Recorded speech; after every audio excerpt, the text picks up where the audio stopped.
Gema Galgani. Eu sou Gema Galgani. Irmãos e irmãs que me escutam, que me leem, eu venho a vocês, como entidade que porta a vibração da estrela unidade, também, como vocês sabem, uma das componentes do manto azul da graça, em sua polaridade dita feminina. Eu lhes falei, em numerosas reprises, sobre a unidade. Eu venho, hoje, dar-lhes alguns elementos que, se vocês os seguem, mesmo em sua personalidade, permitir-lhes-ão beneficiar-se, mais rapidamente, e viver o manto azul da graça e tornar-se a graça. Então, vou apresentar-lhes o que foi dito pelo arcanjo Anael e pelo mestre Honra Micael Ivanov, concernente ao que é o absoluto, o que é o êxtase e o acesso a essa fase, de algum modo, final. Eu não vou levantar-lhes, como foi dito, porque isso é impossível, certo número de elementos correspondentes a esse estado, mas vou, antes, dar-lhes os elementos que, na personalidade, em sua vida comum, podem, ainda, fazer obstáculo ao manto azul da graça. Esses elementos são muito lógicos e, se vocês acolhem isso e fazem disso, vocês mesmos, a experiência, constatarão, muito rapidamente, que o manto azul da graça não pode mais ser mantido fora de sua própria presença. Vocês se tornarão, vocês mesmos, essa graça. Tudo isso decorre, mesmo, de descrições que eu pude dar-lhes da unidade, também, em certa medida, do que pôde dizer-lhes minha irmã Hildegard de Bingen, sobre a atenção para a luz, nota. Canalização de 25 de outubro de 2010, na rubrica Mensagens a Ler, que faz a união e interseção, também, dos elementos dados pelo arcanjo Anael, sobre o abandono à luz, nota. Canalizações de 11 de maio de 2009, 13 de maio de 2009, 17 de maio de 2009, 5 de outubro de 2009, 5 de agosto de 2010, porque há, na personalidade, certo número de elementos que atual, de algum modo, independentemente de sua consciência, e que os afasta do manto azul da graça. Então, vamos ver, enumerar e, eu espero, compreender esses elementos que são obstáculo, acima de tudo, extremamente simples ao estabelecimento da graça em vocês. E, aliás, mesmo alguns desses elementos foram-lhes dados a viver, pela experiência, mas é bom reformulá-los. O manto azul da graça encontra-se apenas no presente. O que quer dizer que, a partir do instante em que, por uma razão ou por outra, vocês não estejam mais no aqui e agora, o aqui nunca, se seu pensamento está focado no passado ou no futuro, mesmo se trata de 5 minutos após, a vibração deixa-os. Assim, favorecer a eclosão do manto azul da graça é estar centrado no presente, é estar lúcido e consciente de que tudo que os afasta de seu presente afasta-os da graça. É a primeira etapa. A segunda etapa concerne aos pensamentos e ao mental. É claro, sua presença nos mundos da dualidade traduz-se por mecanismos, que todos nós conhecemos, que são o aparecimento de pensamentos.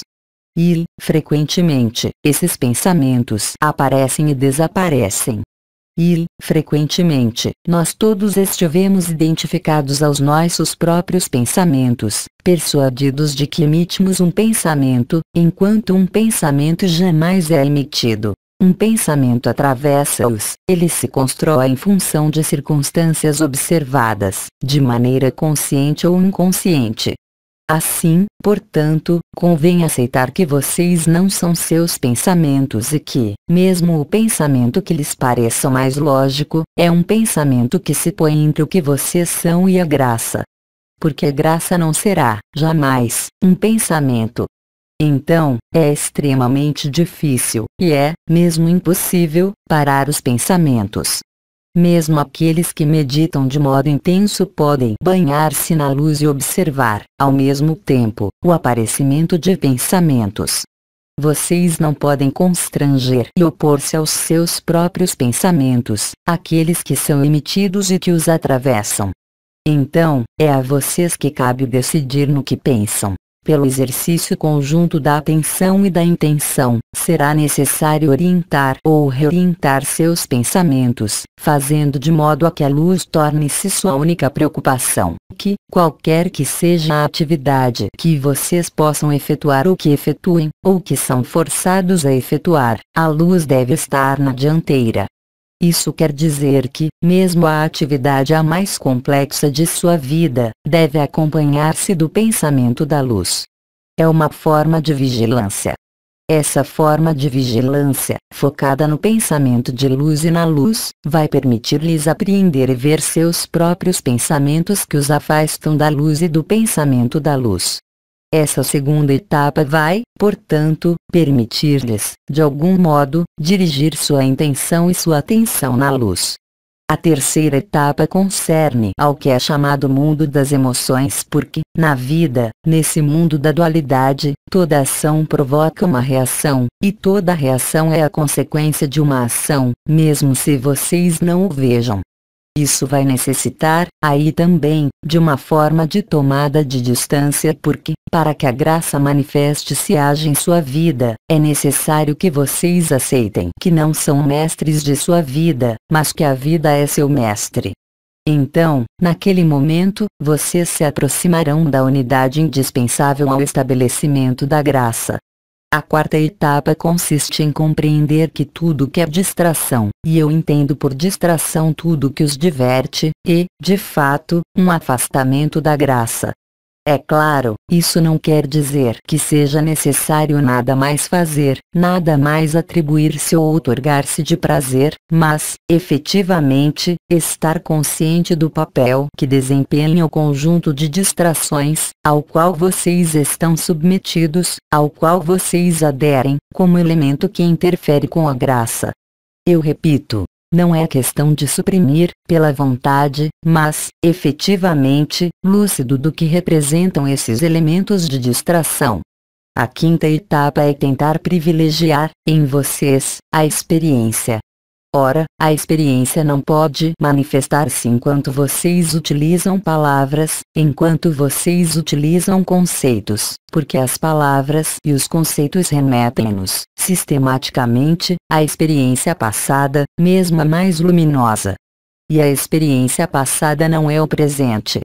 Isso necessita fazer, em vocês, o silêncio, não decidindo calar-se ou opor-se aos seus próprios pensamentos, aqueles que são emitidos e que nascem, independentemente de vocês, mas, bem mais, privilegiar os momentos que eu qualificaria de contemplativos, seja a chama de um fogo, seja um elemento da natureza, porque a contemplação, que os afasta das palavras, aproxima-os do instante presente, do aqui e agora, portanto, da unidade, e torna-os, de algum modo, propícios à graça. Outra etapa: não mais nutrir o que pertence à ilusão.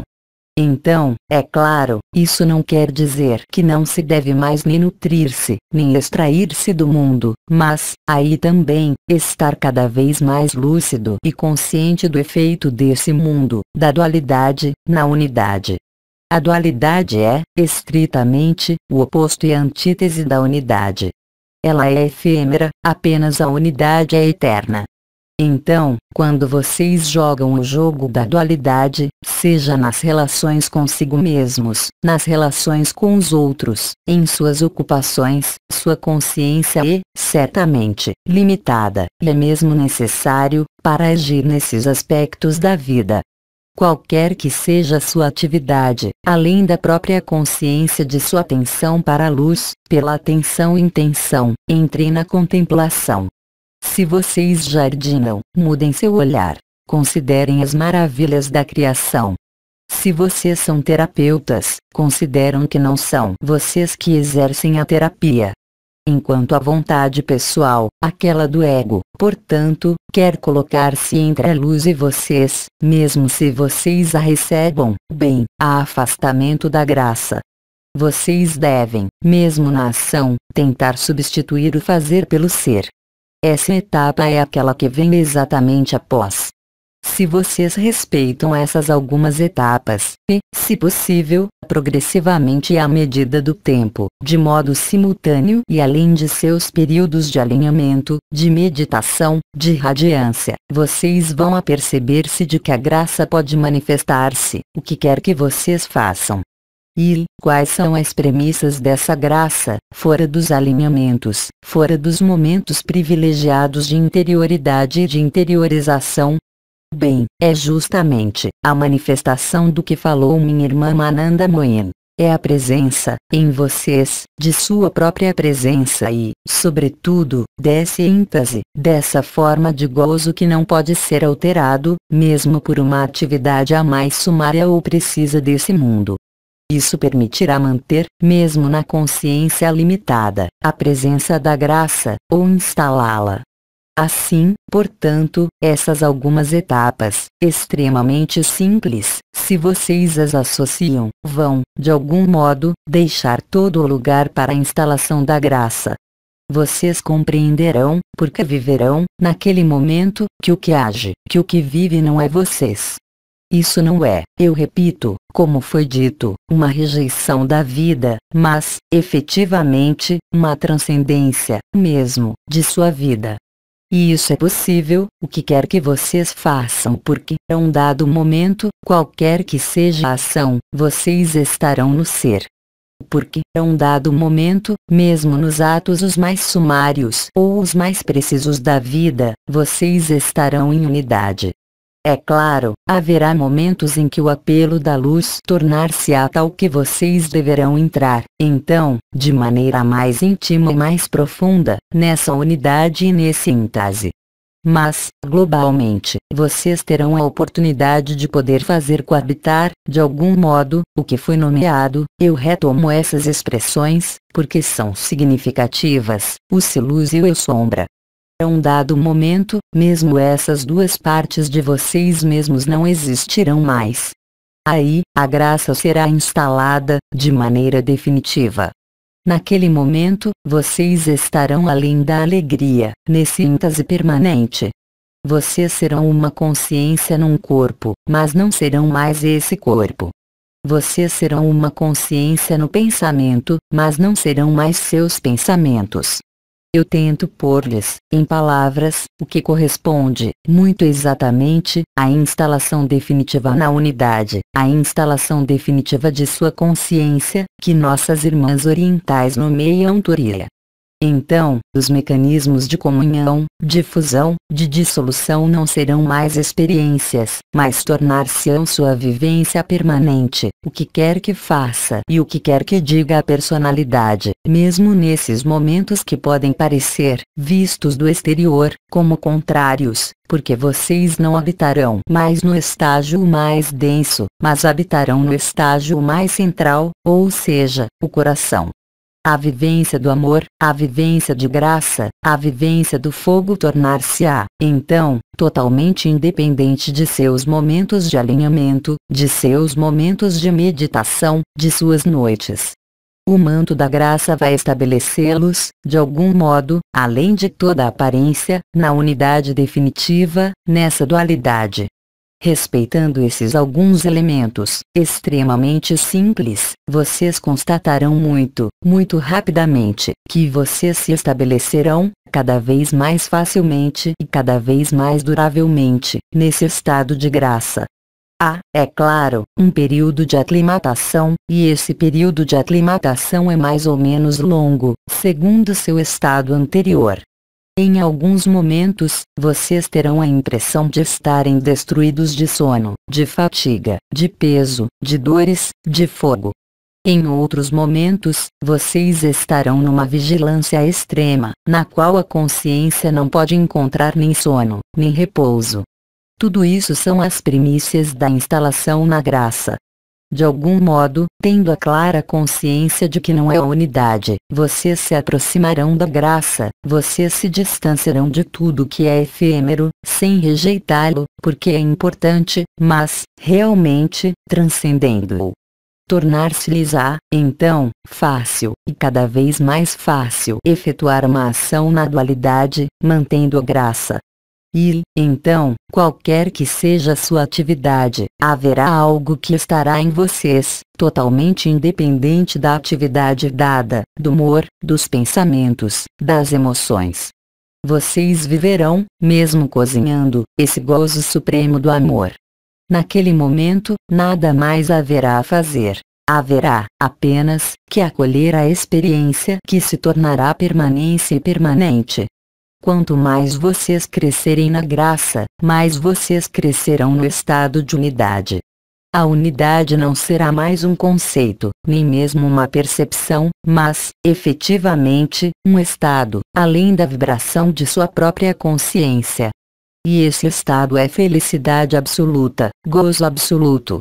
É claro, eu não digo que toda sua vida passará nesse gozo porque, é claro, ao seu redor, as circunstâncias da dualidade, que não são as suas, podem tornar-se elementos confrontantes e oponentes. É a vocês, naquele momento, que cabe não dar peso, não dar importância ao que vem tentar tirá-los desse gozo e dessa felicidade. Lembrem-se, também, de que, se isso se torna demasiado penoso, conforme seu ambiente de vida, coloquem-se as questões de retirar-se, um instante, alguns dias, para estar sozinho, em comunhão consigo mesmo, e deixar a graça instalar-se, de maneira mais intensa, porque o que se instala como graça não desaparecerá, jamais, contrariamente a algumas de suas experiências de luz, de suas experiências de alinhamento ou, mesmo, de radiância, ligadas aos arcanjos, que lhes permitem experimentar momentos de unidade, momentos de alegria, mas, também, outros momentos de sua vida que podem ser muito penosos, porque ligados à dualidade, no afetivo, em seus pensamentos, em suas relações, em seu corpo. A particularidade da graça é que, quando ela se instala na felicidade, ela não os deixará, nunca mais. A experiência é, portanto, de algum modo, se posso dizer, cumulativa. Ela não pode desaparecer. É a vocês que convém, então, ajustar as características de sua vida, para dar-se a oportunidade de viver isso. Então, agora, para aqueles de vocês, meus irmãos e minhas irmãs, que ainda não viveram a graça, não se desesperem, mas nada esperem, nada peçam. Deixem as coisas fazerem-se. Quanto menos vocês intervierem, de acordo com as etapas que eu lhes dei, mais a graça tem chance de manifestar-se, de instalar-se, de desenvolver-se.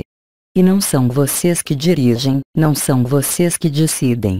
Assim, vocês constatarão, por si mesmos, por sua experiência e sua vivência, que esse estado de felicidade ou de samadhi interior nada mais pede que não estar em vocês, ser sua consciência.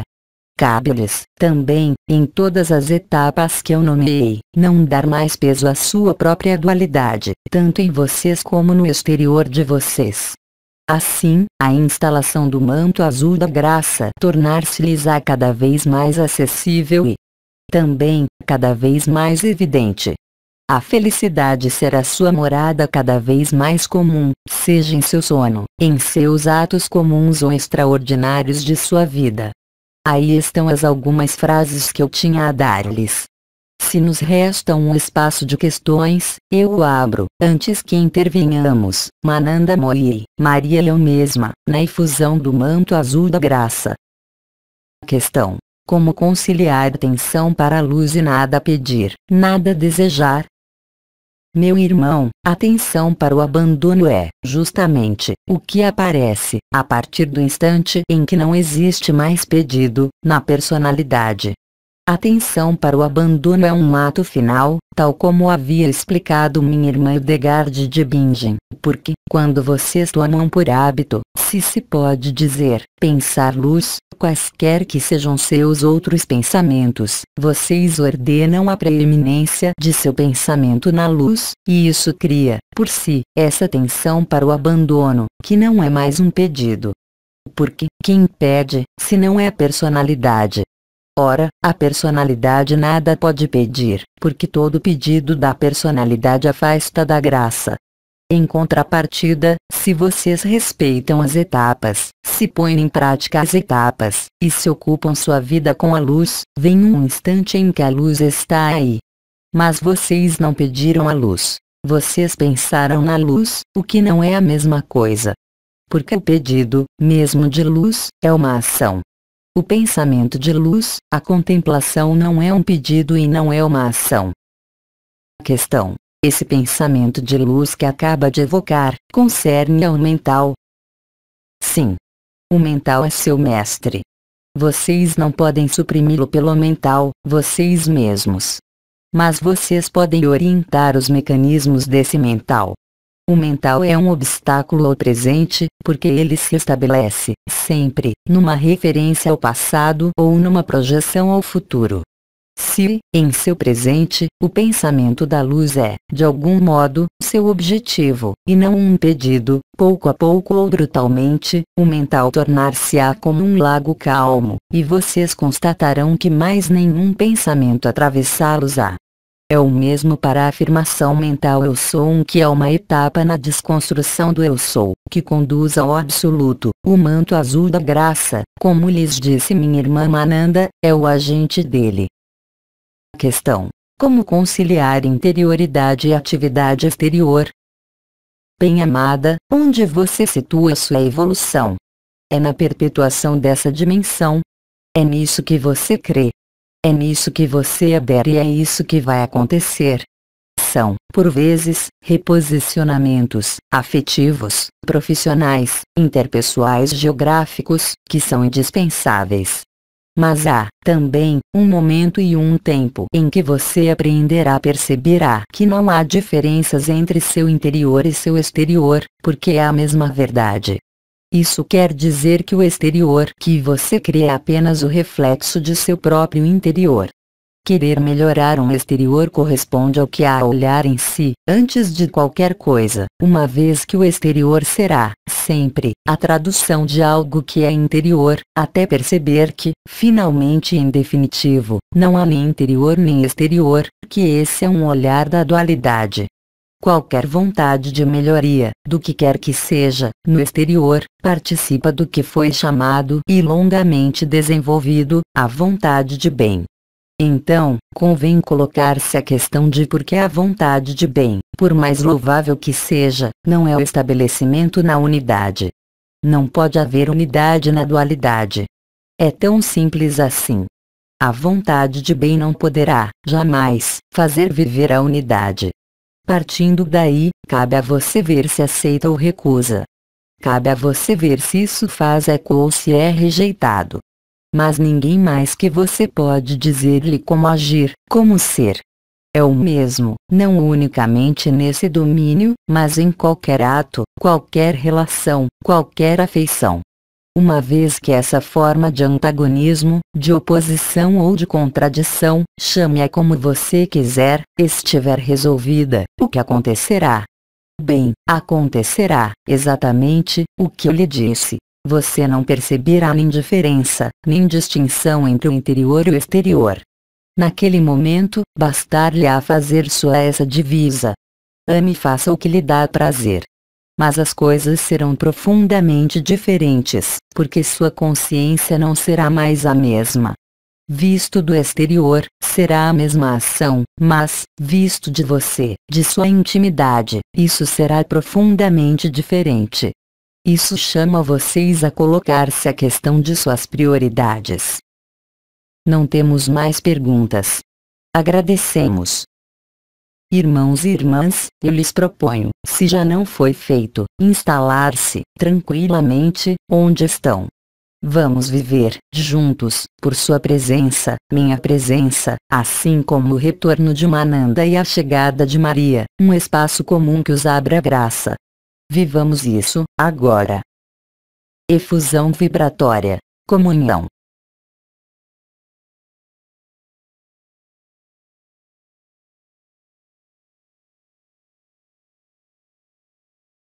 Caros irmãos e irmãs, eu rendo graças por seu acolhimento e sua presença.